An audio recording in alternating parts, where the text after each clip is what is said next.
Episódio 1073 de One Piece. Aquele momento em que a pancadaria atinge nível mitológico, o castelo pega fogo como se fosse um papel molhado de óleo e todo mundo corre mais que carteiro em dia de pagamento. Esse é o tipo de episódio que não dá nem tempo de respirar. E se respirar, é melhor tomar cuidado, porque o ar tá quente e carregado de tensão, eletricidade e um certo capitão elástico pegando um raio com a mão como se fosse uma corda de pular. E aí, tripulação insana. Chegou o momento mais aguardado de One Piece. O Luffy finalmente ativou o Gear 5, e a zoeira nunca esteve tão solta. Esse episódio foi uma mistura de desenho animado, loucura, pancadaria e uma trilha sonora que deixou todo mundo arrepiado. Então pega sua pipoca, ajeita o chapéu de palha e vem comigo nessa viagem maluca pelo episódio 1071. A cena abre com Kaido achando que já tinha vencido, pronto para comemorar com um saquê e dar aquela gargalhada de vilão que acha que acabou com o protagonista. Mas ele mal sabia que Luffy estava só tirando um cochilo estratégico antes de voltar mais insano do que nunca. De repente, o céu começa a brilhar, o chão começa a tremer e... Luffy. O cabelo do Luffy fica branco, os olhos brilham e a risada muda de normal para uma coisa saindo diretamente de um desenho do Pernalonga. A tripulação dos Chapéus de Palha sente a energia do novo poder e fica sem entender nada. Sanji chega a pensar que estava sonhando e Nami só grita desesperada como sempre. Enquanto isso, o Gorosei tá lá em Mary Joyce sofrendo um ataque de pânico, se perguntando como um moleque de borracha conseguiu desbloquear um poder lendário que eles tentaram esconder por séculos. Parece que a Akuma no Mi dele enganou a gente por anos. Logos diz um dos velhos, enquanto os outros entram em modo full crise existencial. Sim, galera, o Gomu Gomu no Mi nunca foi só um Gomu Gomu no Mi. Ele é na verdade a fruta do homem mais zoeiro da história. Ito Ito no Mi, modelo. Nika, o deus do sol. O cara virou praticamente um deus do cartoon, capaz de transformar o ambiente ao redor dele em borracha e usar as leis da física como papel higiênico. Mas o melhor é que Luffy nem parece preocupado com a luta. Ele tá se divertindo. Enquanto o Kaido tenta entender que tipo de maluquice ele tá enfrentando, Luffy tá pulando igual um personagem de animação dos anos 30, desviando de ataques como se estivesse em câmera lenta e dando risada a cada movimento. Aí Kaido solta aquele bolo breath sinistro, uma bola de fogo que normalmente fritaria qualquer um no ato. Mas o que Luffy faz? Ele pega o chão de borracha, levanta como se fosse um tapete e reflete o ataque de volta. Sim, isso mesmo. O fogo volta e explode direto na cara do Kaido, que fica com a cara toda chamuscada, parecendo que acabou de sair de um episódio do Tom e Jerry. Enquanto Luffy tá lá transformando a luta no episódio do Pica-Pau, os Gorosei estão literalmente arrancando os cabelos. O pior é que eles estão vendo ao vivo o que tá acontecendo. E parece que os 800 anos que o governo passou tentando esconder essa fruta foram jogados no lixo em questão de minutos. E agora, os velhos estão tendo que engolir seco que o pirata mais caótico do mundo acabou de se tornar o guerreiro da liberdade que eles tanto temiam. Enquanto isso, lá embaixo, a princesa Hiyori tá enfrentando o último boss nojento do arco. Orochi. O velho traíra tá tentando enganar ela com um papo de "me solta e eu prometo ser bonzinho". Mas Hiyori tá com sangue nos olhos. E solta um discurso tão forte que até a gente que tá assistindo sente o impacto. E pra coroar a justiça poética, o Orochi é pego pelo Kazembo, que tava vagando por aí pegando fogo. O próprio fiel aliado dele decide queimar ele vivo. Orochi grita, esperneia, mas não tem escapatória. É o fim do maior traíra da história de Wano. E assim termina o episódio mais insano da história de One Piece. Luffy finalmente se torna o guerreiro da liberdade. A luta recomeça com Kaido, ainda meio confuso, encarando Luffy com aquele olhar de quem viu um fantasma de borracha. O dragãozão estava crente que o Chapéu de Palha já tinha dado adeus ao mundo dos vivos. Mas eis que Luffy não só voltou renovado, brilhando branco como roupa lavada com Vanish, e pulando como se fosse feito de mola industrial. Kaido, que não é bobo, logo sacou que tinha algo errado. Luffy estava distorcendo o chão, as paredes, até o próprio Kaido, como se o mundo tivesse virado um grande elástico. Isso cheirava a despertar de Akuma no Mi. Mas não era qualquer despertar. Tinha ali uma energia meio zoanística, se é que esse termo existe. Ou seja, Luffy agora era um misto de desenho animado e entidade mitológica. E é nesse clima de caos que Kaido tenta engolir o protagonista. Isso mesmo, engolir. Mas Luffy, feito um chiclete do inferno, começa a pular dentro do bucho do dragão como se estivesse numa cama elástica. Não satisfeito, ele ativa o Gomu Gomu no Fusen e expande não só a si mesmo, mas o próprio Kaido também, transformando o imperador num balão de hélio azul e furioso.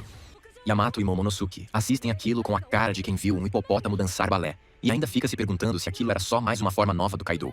Luffy, agora mestre dos truques elásticos, encontra os olhos do Kaido por dentro do corpo, e usa aquilo como alavanca para lançar um foguete humano para fora da boca do dragão.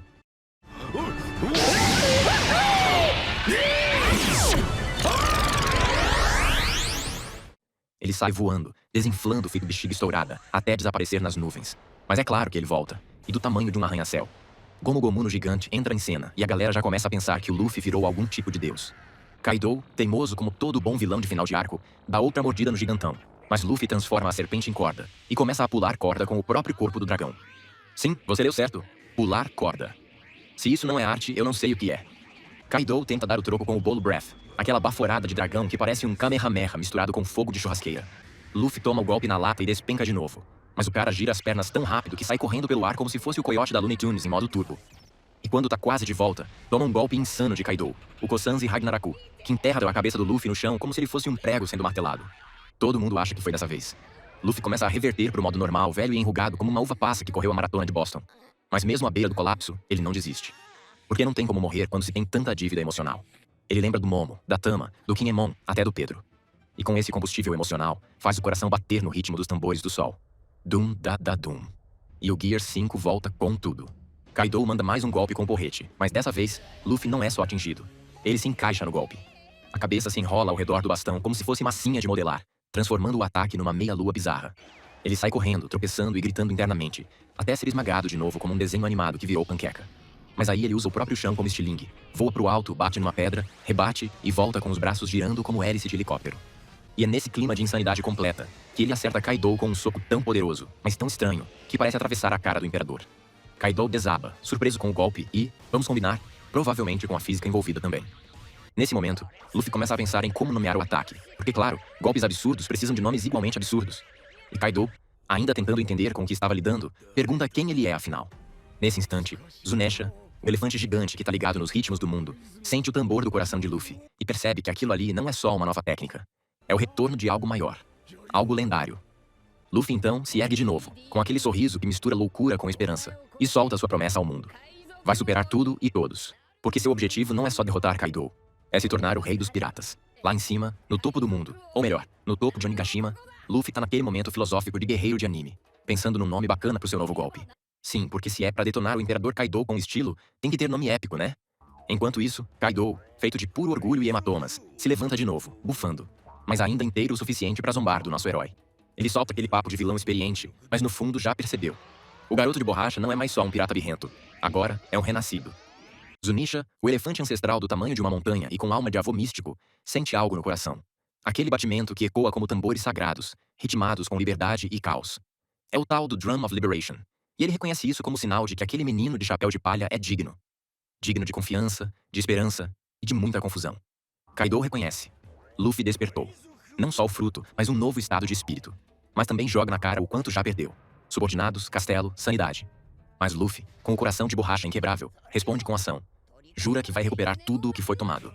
Kaido lança seu Gundari Ryusegun, um ataque que mais parece uma constelação explosiva.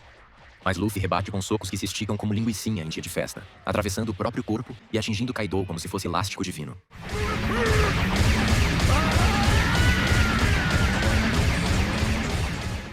Enquanto isso, os gases do incêndio começam a subir. Sim, o castelo inteiro tá pegando fogo como churrasco sem supervisão. Lá no térreo, a galera tá em modo desespero total. É fogo pra todo lado, teto desabando, gente correndo que nem barata quando acende a luz. Chopper encontra Nami e já chega suando mais que marinheiro em sauna. Ninguém acha o resto da tripulação. Zeus não dá conta do fogaréu, e o calor já tá fritando até os pensamentos. No porão, alguns gifters arrependidos estão presos, lamentando suas más decisões de vida. Beppo, o urso que normalmente é puro sangue frio, já desmaiou, derretendo como picolé. A tripulação dos Harp Pirates está carregando o peludo com desespero nos olhos. Robin e Brook, junto com alguns samurais, estão encurralados no labirinto em chamas. E Sanji, que estava todo cavalheiro ajudando geishas, agora se vê preso com elas no salão do prazer que virou um forno. Enquanto isso, o Sop, nosso sniper de nariz corajoso, tenta usar uma planta mágica para apagar o fogo, mas a Midori Boshi vira churrasquinho antes de dar sinal de vida.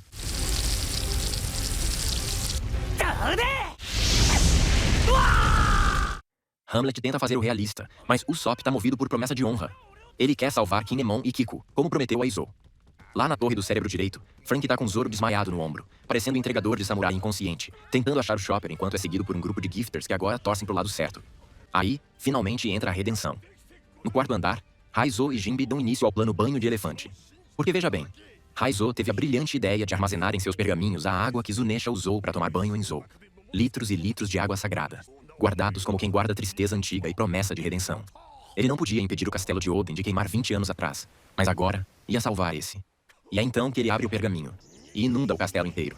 Jinbe, com sua maestria aquática, pega esse mar portátil e canaliza pelas estruturas, jogando jato de água para tudo quanto é lado.